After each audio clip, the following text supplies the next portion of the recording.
அதாவது back side camera போட்டுக்கணும். போட்டுட்டு கீழே வந்து 1 2 3 4 5 6 7th ஆப்ஷன் க்ரீன் ஸ்க்ரீன் இருக்கும். அது இருக்கான்னு பாரு.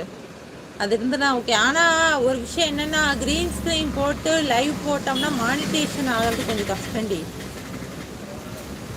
பேசி லைவ் போட்டு மானிட்டேஷன் பண்ணிட்டீங்கன்னா அதுக்கப்புறம் அது ஓகே. அதை சைலண்ட் லைவ் போட்டு இது பண்ணலாம். ஆனால் அந்த லைவ் போட்டு மானிட்டேஷன் பண்ணுறது கொஞ்சம் கஷ்டம். தர்ஷிகா அதெல்லாம் அப்படி தான் லாக் ஆச்சு. ஏன்னா அது வந்து அந்த லைவ் போட்டு ஃபுல்லாக அந்த லைவே போட்டு மானிட்டேஷன் பண்ணதுனால மானிட்டேஷன் ஆகலை. அதனால் நீ வேணால் பேசுகிற லைவ் போடு. நாங்கள் எல்லோரும் இருக்கிறோம், வந்து பேசுகிறோம். சீக்கிரமாக வாட்ச் ஹவர்ஸ் எடுத்துடலாம். இனிமேல் தான் சாப்பிடணும். நீங்கள் சாப்பிட்டீங்களா? மணி இனிமே தான் அண்ணா. ஓ, அழகான தேவதை மாதிரி இருக்கீங்க மேடம். நான் ஃபங்க்ஷனுக்கு போகிறேன். உங்ககிட்ட அப்புறமா பேசுகிறேன். படிக்கும் உங்கள் ஃப்ரெண்ட்ஸ். ஓகே ஓகே ரகுமான் அண்ணா, பார்த்து பத்திரமா போயிட்டு வாங்க அண்ணா. அப்படியே அதனால தானே எனக்கு ஆகலை போல். ஆமாம்.